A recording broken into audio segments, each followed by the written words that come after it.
Colin had a problem and a microphone to spare.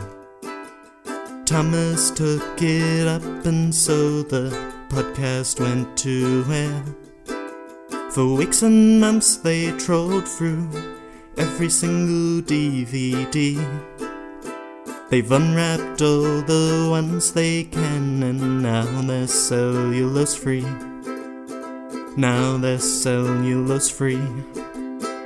Hello dear listener and welcome to Cellulose Free. My name is Colin and with me as always is my fellow film watcher, compadre and son, Thomas. Hi, hello. What have you been up to? Somebody stabbed me. You've been stabbed again. Yeah. This is getting boring. Is it? Well, you know, you've been stabbed once. Uh-huh. You've been stabbed twice. Yeah. And now you're saying you've been stabbed again. Yeah, I have been stabbed a third time. Wow. Who stabbed you? A woman. A woman stabbed me. Some random woman just stabbed you. I went into a room Uh-huh. and she told me I was going to be stabbed. Right. And I consented for some reason. And then I was stabbed. You're a bit weird. And then I was told to wait in a room for 15 minutes. Just to ensure that the stabbing didn't have any adverse effects? Well, yeah, because they put a bandage over it, right? Right. They put a bandage over it, and it didn't seem to bleed too much. So I guess things went all right. So it was a minor stabbing? Yes, only a small stab. Right. Good. Yeah. And also... Yes? Taking the comedy voice off. Okay, comedy voice off. I watched the second season of Russian Doll, and it wasn't as good as the first, but it was still reasonable. Right. Is that the general consensus? Or haven't you looked at the consensuses?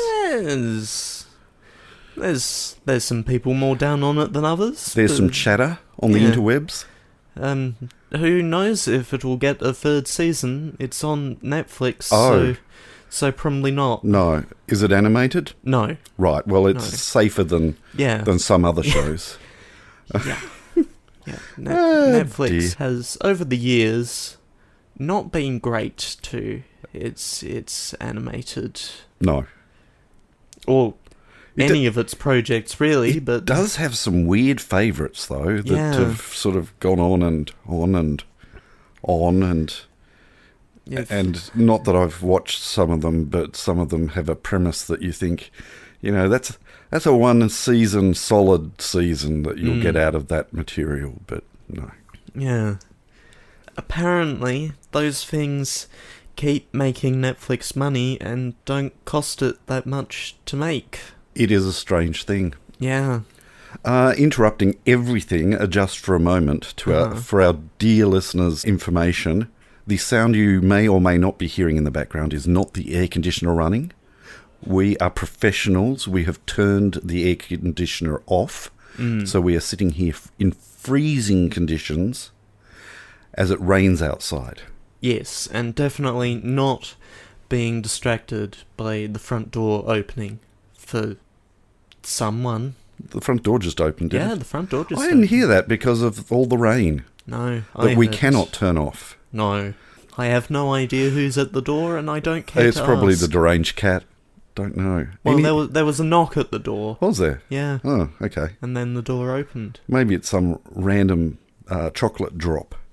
Oh. And we're going to be served up with chocolate from some kind souls. I do not know. Here, a good week after Easter has wrapped. Oh, look, you know, these dear souls have looked at their stash of chocolate and thought, we've still got chocolate. Who shall we give this unto? Don't know. Okay. Anything else you've been up to?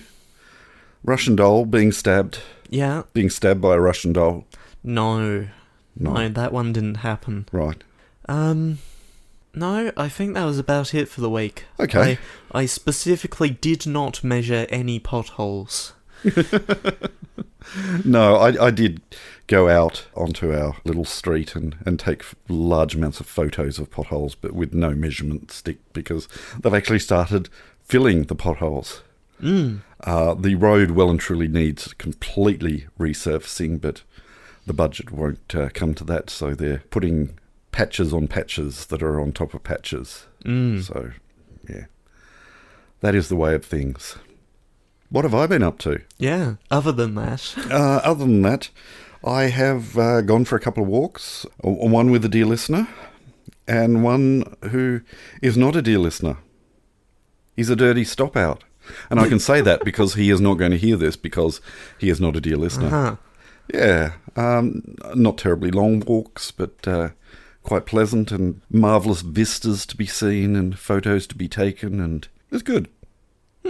And for those of you who are keeping up on the tally, yes, it was a plasma donation week, and I managed to break a machine.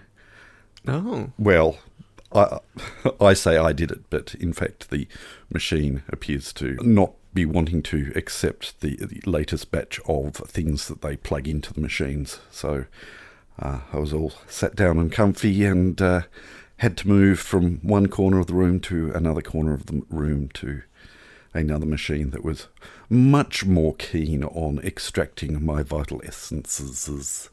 Right. How's that for sibilance? And then you went to McDonald's and tried to have an ice cream, but that machine was broken too. What are the statistics? Worldwide, there's like 90% of the ice cream machines are not working. Something like that. Which is weird, because in my experience, it's quite a bit less than that. Yeah, with me it's usually the slushy, the particular flavoured slushy machine, but they do it differently now. So it's either all in or all out, unless they're out of flavouring of the particular flavour that you want. Anyway, we digress. They have been both times I was last How there. rude. Which, you would... very rude. You would insist on having bubblegum. No. I've got to have lime and vanilla, and they had neither. Lime and vanilla slushy or ice cream? Slushy, yeah. Yeah. Vanilla slushy. Yeah. As in the watery, icy stuff. As opposed to a milkshake. Vanilla slush. That's just weird. Yeah. Well, you know, the alternative is putting lime in twice, and that's too much lime. So...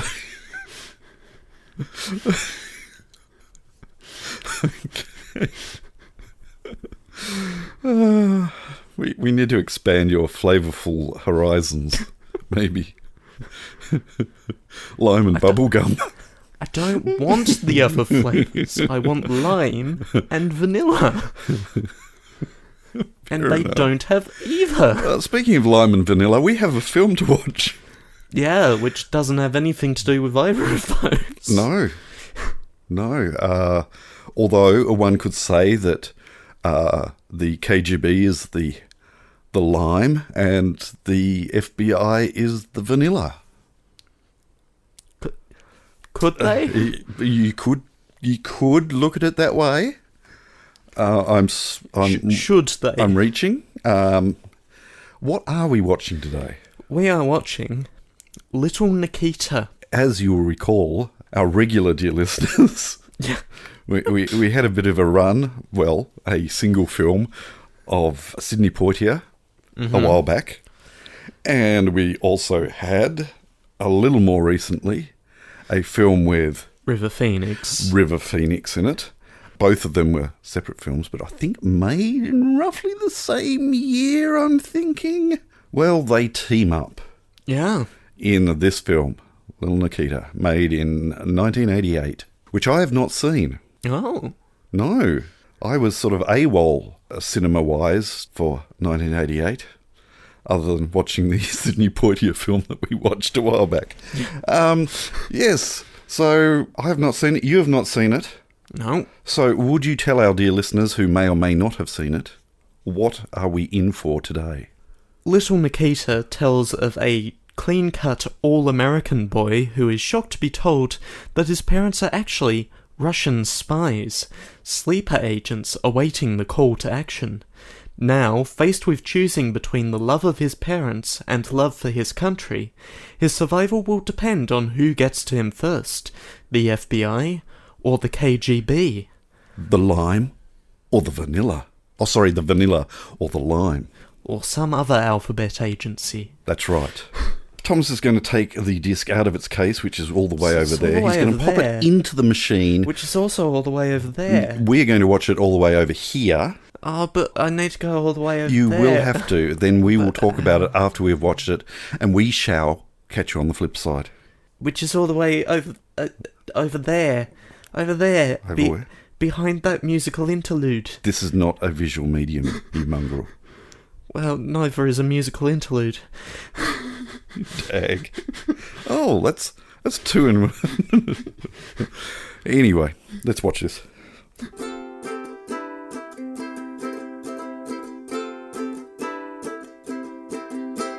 So, what did you think? You know what would make creativity, all sorts of creative arts, a lot easier. What's that then? Is if things didn't have to make sense. Oh, that's not necessarily the case with all creative endeavours. Things don't necessarily have to make any sense. Did you find that this did not make a lot of sense? It didn't make a huge amount of sense. It was somewhat ambiguous as to what were the aims of the KGB. Yeah. Certainly. Wanting to pay him off or not pay him off or capture him or not capture him. Or yeah, it was... What does doing all these things do that just telling your agents what's going on wouldn't do? It was convoluted in a very 1980s Cold War kind of way. It did very much feel like, hey, so we've got sleeper agents, we've got the intrigue of that and the mysterious Russians who... Sleeping Beauty. Yeah. I see. So we'll base the whole film around the concept of sleeper agents and Sleeping Beauty, and then expand from there. But unfortunately, the plot is going to get thinner and thinner the further out from the ballet of Sleeping Beauty, to the extent where a good portion of the credits were given to the ballet company that performed the very short segment of Sleeping Beauty, and full screen credits for the stage design of the Sleeping Beauty production. And the lighting. The lighting and the dances and the... Yeah. I am being, I guess, forgiving of it, because I'm forgiving of MacGyver. For the same reasons. There is a certain part of me that is very much entrenched in how shows of that time were. It was very thin in places, and it was very mysterious in places. It was very weak in its variability of accents. Mind you... The problem is, there are parts of MacGyver that hold up. Look, I think the problem is that we didn't receive the first couple of lines in this movie in English. The ones that were definitely just them wondering where Jeff was. I think there was some plot exposition that happened in those first couple of lines that if we had received them in English rather than me having it accidentally set on Spanish, it would have made a lot more sense. Yeah. That would have solved the entire other 90 minutes of the film. It wasn't a great film. It was very much a B-grade 80s thriller type film that was a piece of fluff, and people would have gone to see because of the actors in it. If it's a thriller, where are all the thrills? I must have missed. There was the a chase thrills. or two. Yeah? All of those interspersed chases also had a great deal of variability as to the distance between people. Mm-hmm. That seemed to stretch and shrink, and then people would inexplicably appear at certain places where not entirely sure how they worked out how that's where they should end up. Did you lose track of which car of the trolley they were in at all? It was like that the Wii game. We had to count the number of people, the passengers in the... All FBI stations have at least 2 printers in case you need to print off multiple mugshots at the same time. I did have to laugh that very early on, and again, it's another movie that has suffered terribly from technology age, where they were trying to make the technology of the day look better than it actually was at the time, and failing miserably. We have this lovely digital text readout telling him all this information, and then just below that, in definitely not the same font, like a fairly bland sans serif font that had been slightly futzed with, but just saying does very not compute. Much angles didn't quite line up, so it looked very much like an overlay that had been green screened over the CRT screen. And while that was appearing, you could hear a printer printing off the stuff that he was looking at. Mm-hmm. But when he turned to peel off the paper feed sheet, it had only just started printing. So what happened to the paper that was supposedly being printed from the sounds that you could hear earlier? I don't know. You could, yes. It's TV movie, 80s style that did get a cinematic release, I guess. River Phoenix can still... He carried the film. Oh, yeah, the acting for most of the film is not the problem with the film. Apart from the Russians. Yeah.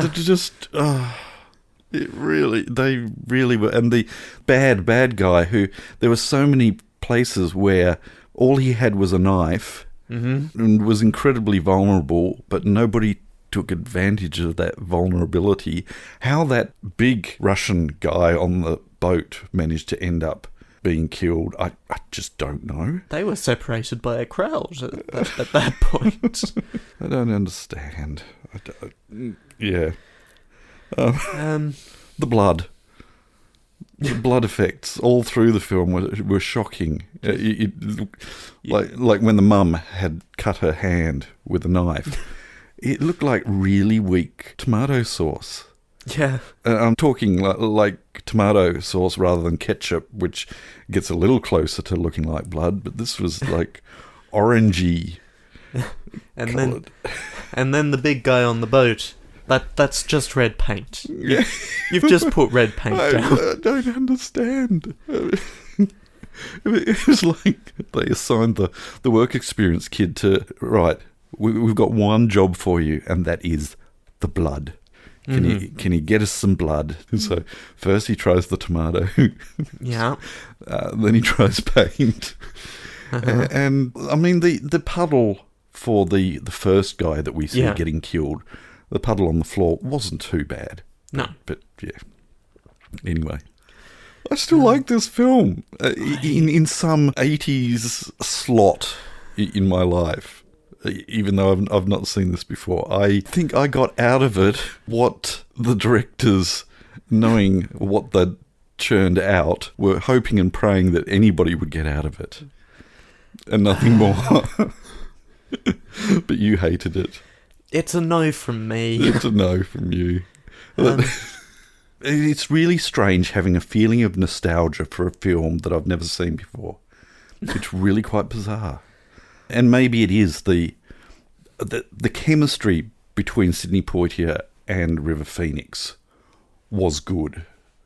And the chemistry between parents and River Phoenix were good, and possibly that is what saved it for me, because the plot certainly didn't. The quote-unquote thrilling chases and...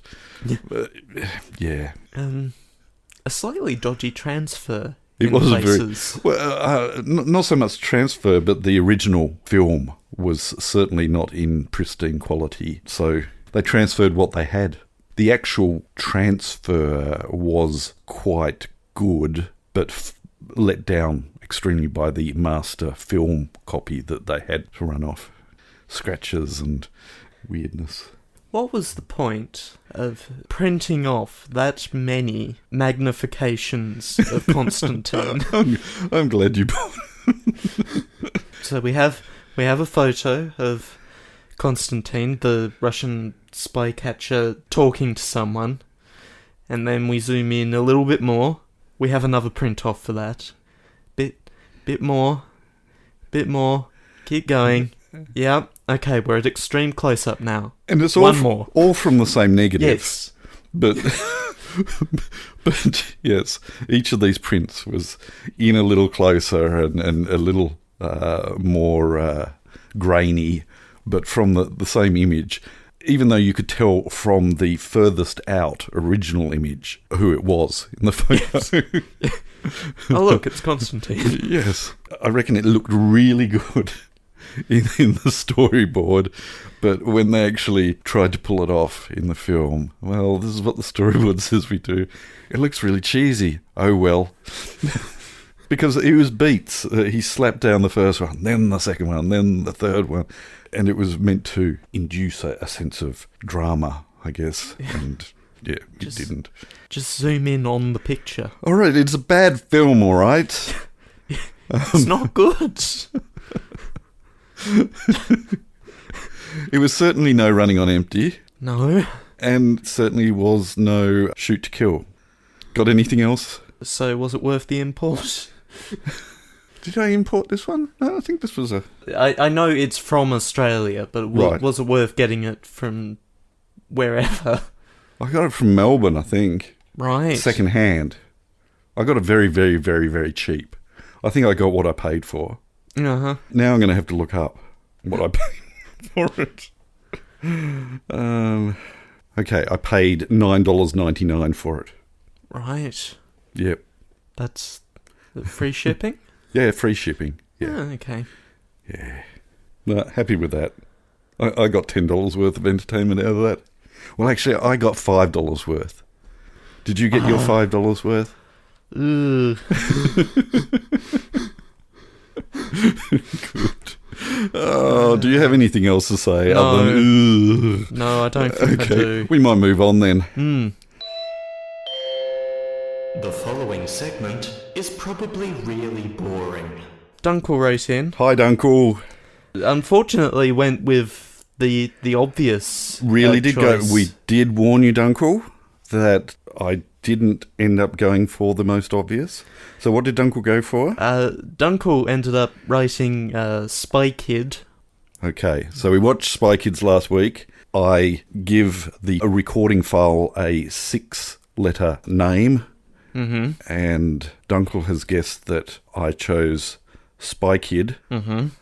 I actually went for, or thought I did, SPYKDS, Spy Kids. Mm-hmm. So, unfortunately, Dunkel, you were wrong. But it gets worse.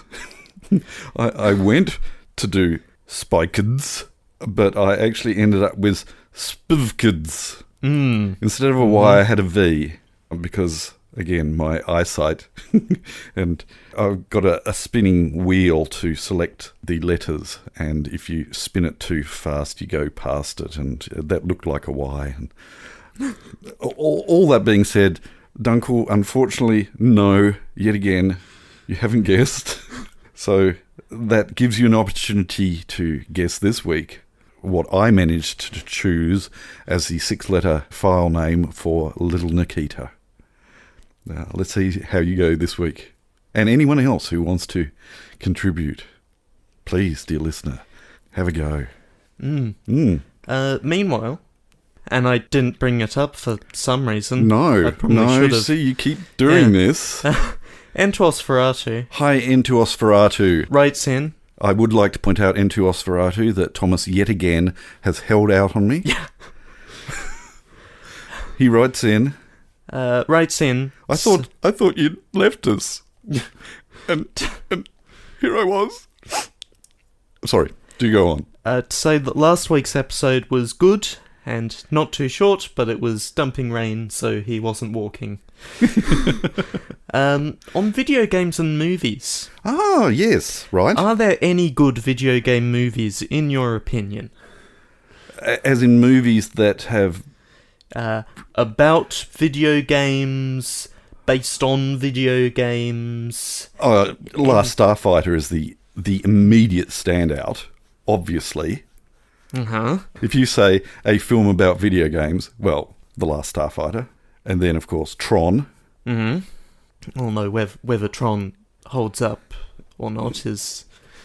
That is true.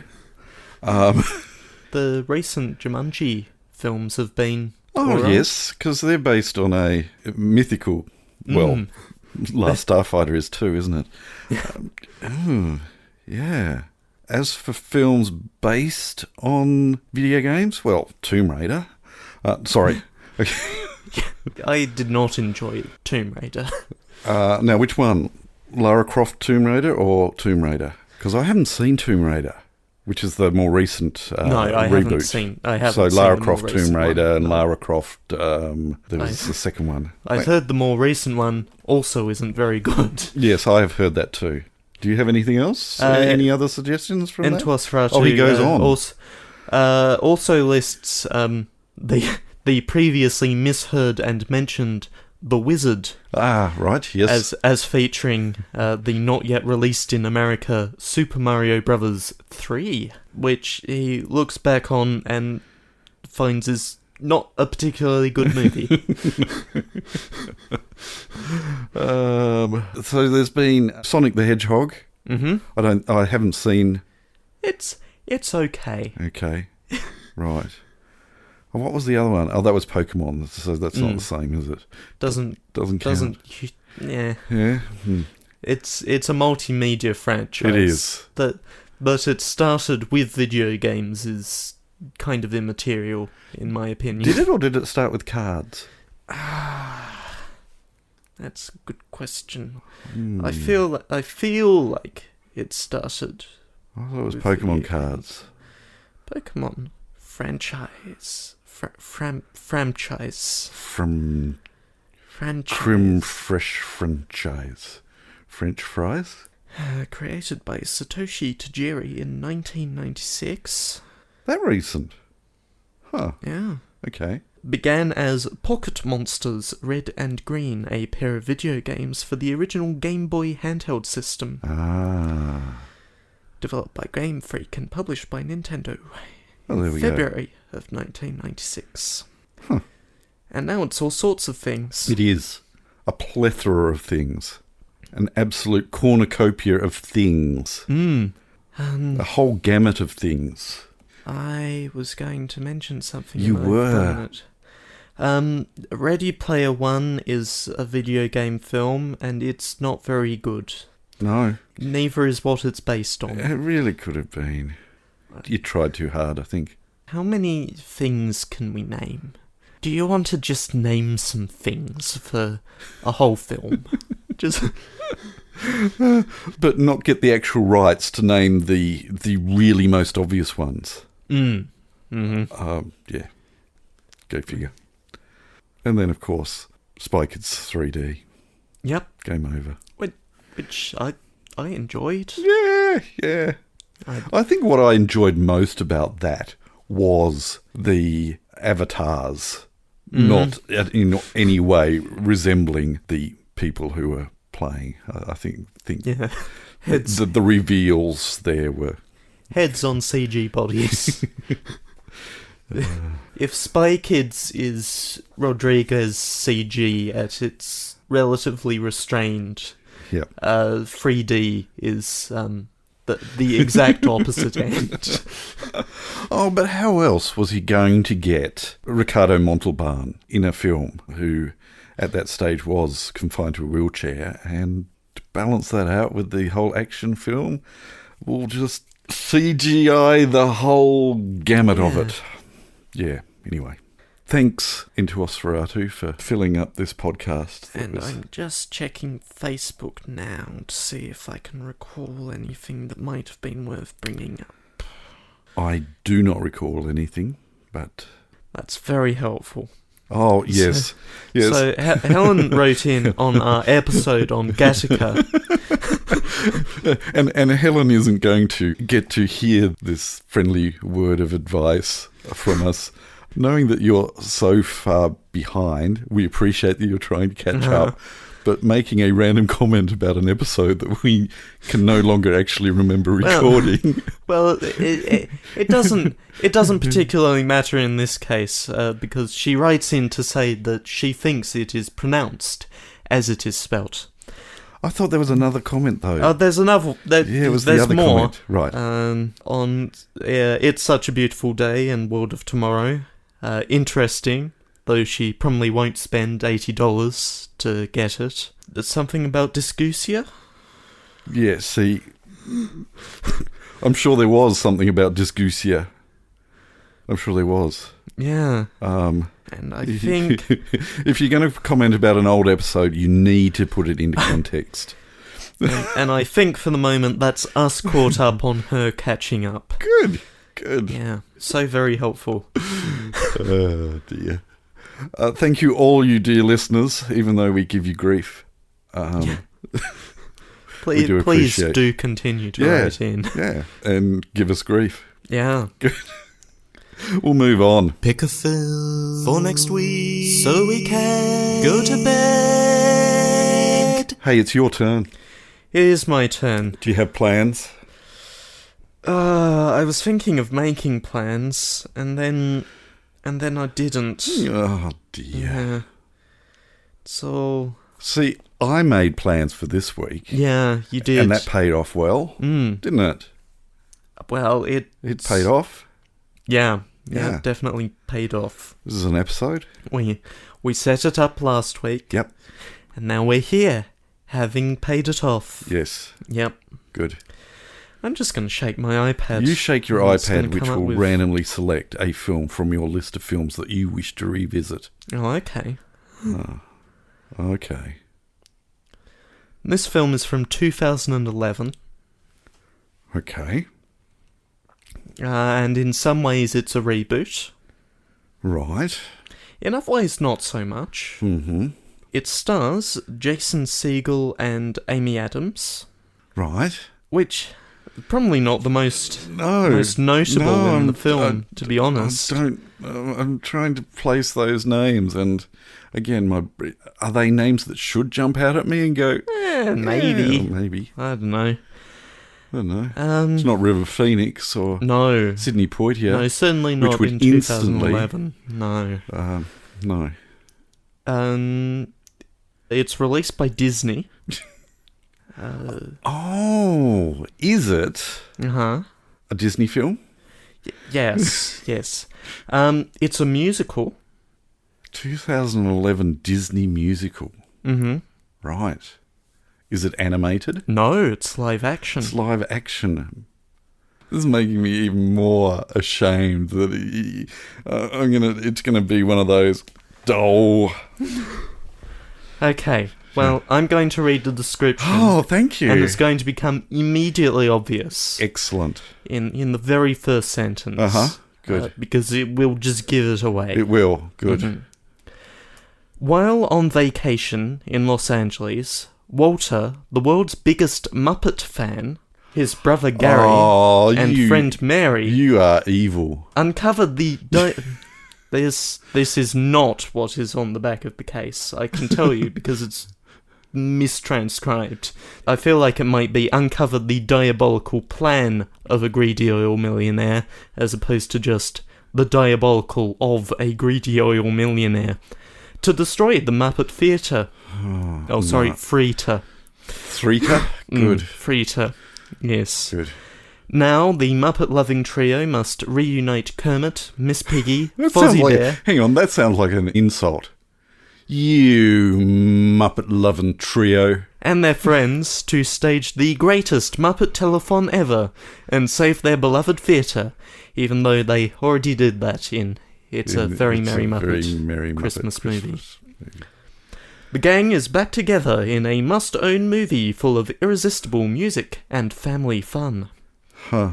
It's time to put on makeup. It's time to light the lights. It's time to raise the curtains on the Muppet Show tonight. Which means, of course, that it is Yo Gabba Gabba the musical. Does Yo Gabba Gabba need a musical? Isn't it already musical enough? See, those names still mean nothing to me. So you could have named the guy who starred in Yo Gabba Gabba, and it would have meant as much to me as the two main stars or two main human stars in The Muppets. Also, Chris Cooper as Tex Richmond. See, where did he and she get their claim to fame from? Jason Segel Yes. was in the short-lived NBC comedy drama series Freaks and Geeks. Okay. And played Marshall in How I Met Your Mother. See, that's the sphere of where most people would go, And that's him from How I Met Your Mother. I have not seen a single episode of How I Met Your Mother. Didn't think you would have. No. Amy Adams. I had seen every episode of Freaks and Geeks. Oh. But they were very young then. Amy Adams was in Arrival. She was the doctor. When did Arrival come out? 2016. See, that's after this, though. Yeah. So... was also Lois Lane in them DC movies that nobody liked. Right. Good. Yeah. Good. Enchanted, 2007. Have I seen that? You should have. I have, yes. That's the one with Robert De Niro in it. No? Does it have Robert? I don't think it does. Which one am I thinking of?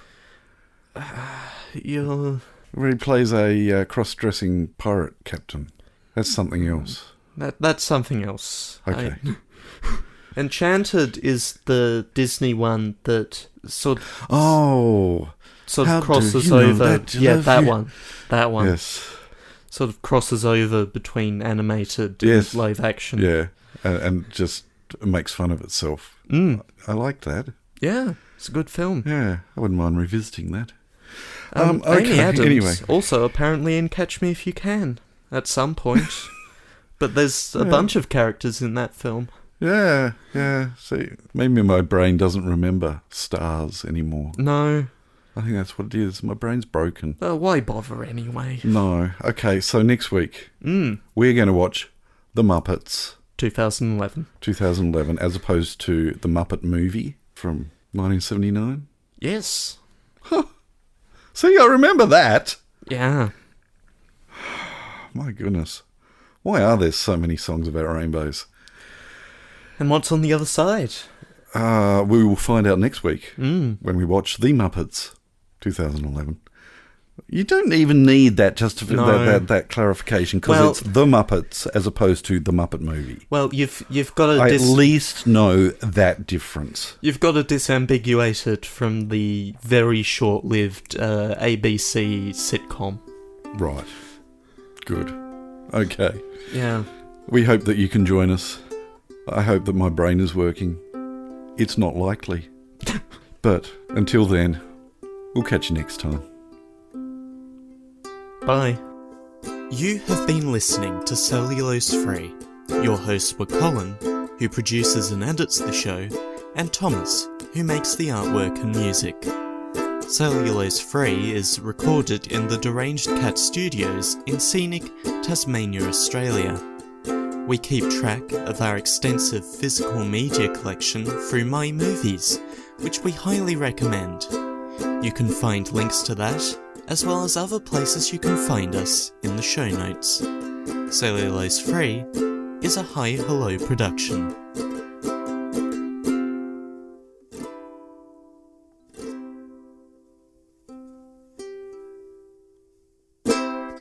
Is that what I say? Yeah.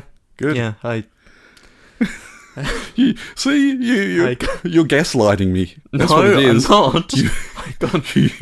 You made me think. Oh, I've done it again. I meant to say we'll catch you on the flip side next time. Maybe. I don't know. I want to go home. I am home.